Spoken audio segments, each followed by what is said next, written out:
नमः शिवाय। दोस्तों, मीन राशि वाले जातकों का इस चैनल पे स्वागत। इस वीडियो में हम आपको बताने जा रहे हैं मीन राशि वाले जातकों के लिए साल 2023 में 1 से लेकर 15 फरवरी तक का समय किस प्रकार जाने वाला है। फरवरी महीने की इन 15 दिनों की समयावधि में ग्रहों की गोचरी स्थितियों के आधार पर किस प्रकार की संभावनाओं का निर्माण आपके जीवन में होने वाला है, किन किन क्षेत्रों में मीन राशि वाले जातकों को बड़ी उपलब्धि देखने के लिए मिलने वाली है और कहां पर आपको प्रतिकूलताओं का, चुनौतियों का और उतार चढ़ाव का सामना जीवन में करना पड़ेगा। तो यह राशिफल मीन राशि वाले जातकों के लिए ही बनाया गया है और ग्रहों के गोचर के आधार पर ही बनाया गया है और आपकी चंद्र राशि के ऊपर आधारित है, तो आप इसे इसी आधार पर देखें। इस राशिफल के दौरान मीन राशि वाले जातकों के जीवन से जुड़े हुए हर क्षेत्रों के बारे में हम आपको जानकारी देने वाले हैं।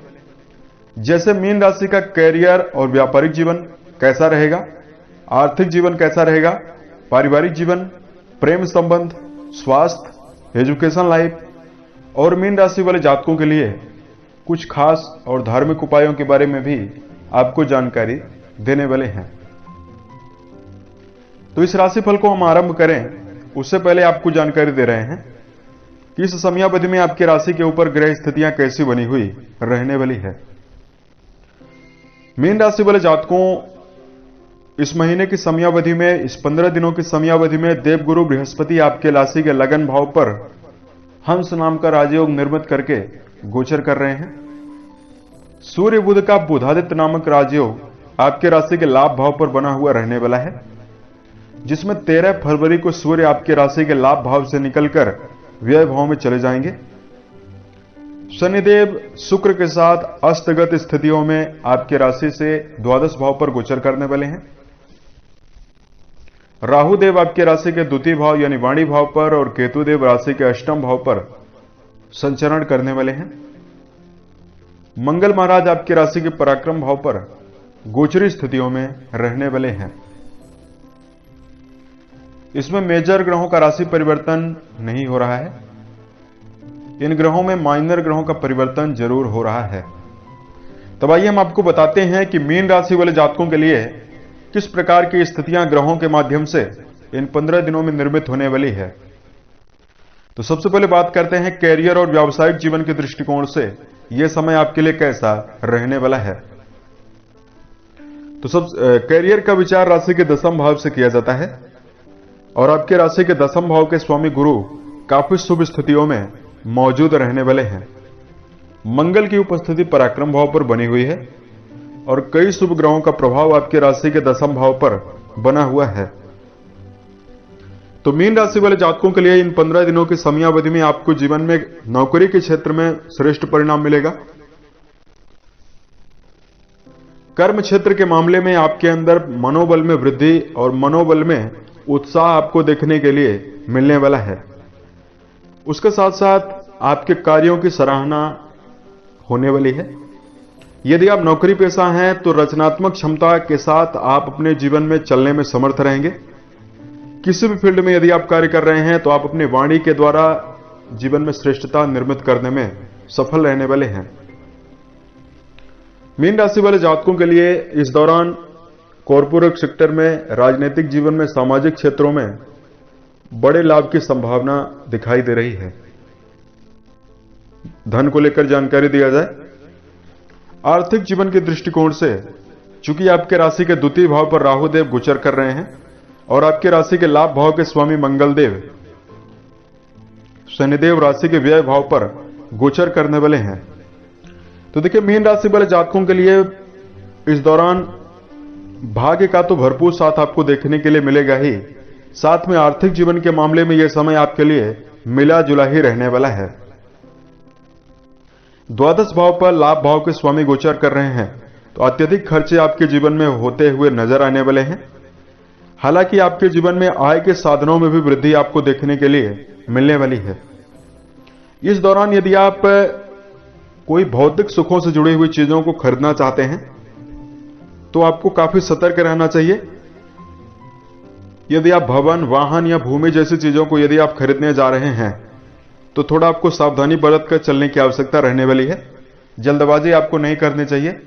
आप अपने जन्म पत्री को देखने के पश्चात ही आप इसको खरीदने जाएं। पारिवारिक जीवन के दृष्टिकोण से यदि आपको जानकारी दिया जाए, दर्शकों, राशि के द्वितीय भाव पर और राशि के चतुर्थ भाव पर शुभ ग्रहों का प्रभाव बना हुआ है। तो देखिए, माता के साथ और पिता के साथ आपके संबंध बेहतर रहेंगे। पारिवारिक जीवन के दृष्टिकोण से आपको व्यस्तता काफी ज्यादा बनी रहेगी। पूर्व के समयावधि में चूंकि परिवार में यदि मानसिक रूप से परिवार के सदस्यों के स्वास्थ्य को लेकर आपके मन में चिंता बनी हुई थी, उससे निपटने में आपको इस 15 दिनों में आसानी देखने के लिए मिलने वाली है। आपका शेड्यूल काफी ज्यादा बिजी रहेगा, जिसकी वजह से परिवार के सदस्यों के लिए आप अपना कीमती समय निकालने में असमर्थ रहने वाले हैं। कोशिश आपको यही करनी चाहिए कि घर के सदस्य, पारिवारिक जीवन के सदस्यों के साथ अपने कुछ कीमती वक्त को आपको बिताना है। इससे आप अपने अंदर मानसिक रूप से प्रसन्नता पाएंगे और परिवार के सदस्यों में भी उत्साह बनने में स्थितियां निर्मित होने वाली है। इन 15 दिनों में अगर आपकी राशि के लिए शिक्षा के दृष्टिकोण से जानकारी दिया जाए, दर्शकों, राशि के पंचम भाव से शिक्षा का विचार करते हैं। देवगुरु बृहस्पति जो आपके राशि के स्वामी बनते हैं, अपनी पंचम दृष्टि से राशि के शिक्षा भाव को देख रहे हैं। वहीं सूर्य देव और बुध की दृष्टियां भी राशि के पंचम भाव पर पड़ने वाली है। सफलतापूर्वक शिक्षा के क्षेत्र में प्रदर्शन करने में आप सफल रहेंगे। विद्यार्थी जीवन में जुड़े हुए जातकों के लिए मेहनत का भरपूर परिणाम मिलने वाला है। इन 15 दिनों में जो भी जातक किसी इंटरव्यू वगैरह में यदि आप बैठने के लिए जा रहे हैं, उसमें आपको आपके अनुकूल परिणाम प्राप्त हो सकता है। श्रेष्ठ परिणाम आपको जरूर मिल सकता है।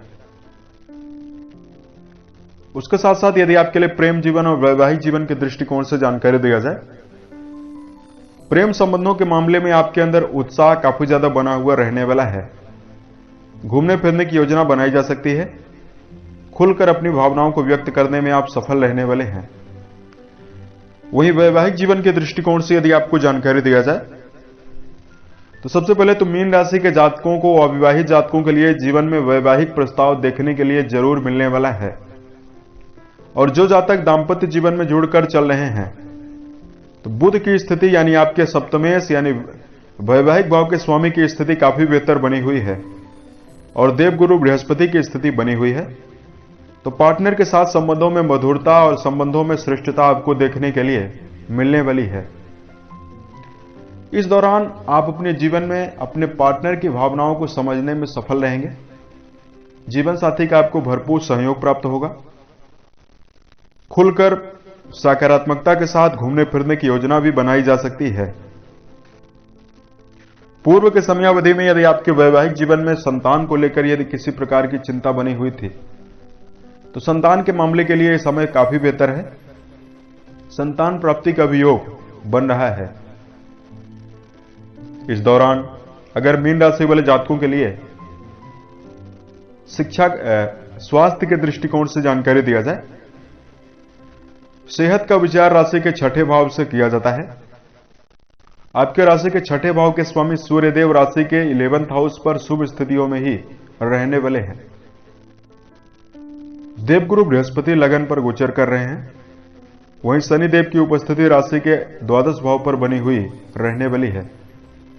देखिए, सेहत के मामले में आपको मिला जुला प्रभाव देखने के लिए मिलने वाला है। इस दौरान यदि आप किसी प्रकार का वाहन चलाते हैं तो आपको जरूर सावधान होकर चलना चाहिए।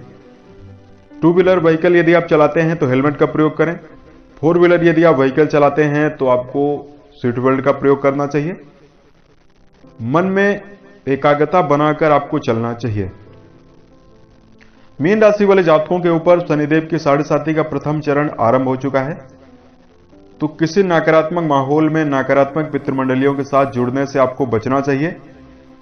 यदि आप शराब, धूम्रपान या मांसाहार जैसी चीजों का सेवन करते हैं, अति विशेष आपको सावधानी बरतनी चाहिए और इन सभी चीजों को नजरअंदाज करके ही जीवन में चलना चाहिए। इससे आप बेहतर सेहत को भी पाने में समर्थ रहेंगे और इससे आपके मन में प्रसन्नता और मन में सकारात्मकता भी जरूर निर्मित होगी। अब यदि आपकी राशि के लिए धार्मिक उपाय की जानकारी दिया जाए, धार्मिक उपाय को बताने से पूर्व कुछ खास बातों का ध्यान मीन राशि वाले जातकों को रखकर चलने की आवश्यकता रहने वाली है। सबसे पहले यदि आप अपने जीवन में किसी प्रकार का कार्य कर रहे हैं तो पूर्व के समयावधि में आपने किसी प्रकार की यदि गलतियां की हुई है उसको सीख लेकर आप अपने जीवन में जरूर चलें और मन में शांति आपको इस दौरान बनाकर जरूर चलना चाहिए। मीन राशि वाले जातकों को जीवन में श्रेष्ठता और बेहतर परिणाम को अर्जित करने के लिए भावना के वशीभूत होकर कोई बड़ा निर्णय लेने से बचना चाहिए और क्रोध जैसे चीजों पर भी आपको नियंत्रण रखना चाहिए, तो स्थिति आपके लिए काफी बेहतर जाएगी। यदि आपके लिए धार्मिक उपाय की जानकारी दिया जाए, हनुमान चालीसा का नियमित पाठ करना आपके लिए काफी बेहतर है। मंगलवार के दिन यदि आप मीठे प्रसाद का भोग हनुमान मंदिर में लगाते हैं, प्रसाद को वितरित करते हैं, तो स्थिति आपके लिए काफी अनुकूल रहने वाली है। प्रतिदिन सूर्य देव को जल अर्घ्य देना और सूर्य नमस्कार करना भी मीन राशि वाले जातकों के लिए बेहतर रहने वाला है। बेजुबान जानवरों के प्रति दया का भाव आपको जरूर रखना चाहिए। गाय को यदि आप रोटी डालते हैं या गौशाले में गाय के लिए हरे चारे का प्रबंध करते हैं तो इससे आपके जीवन में श्रेष्ठता निर्मित होगी। उम्मीद है ये जानकारी मीन राशि वाले जातकों को बेहतर लगी। यदि आप आने वाले समय में अन्य वीडियोज को देखना चाहते हैं, इस चैनल से आप जरूर जुड़ें। ओम नमः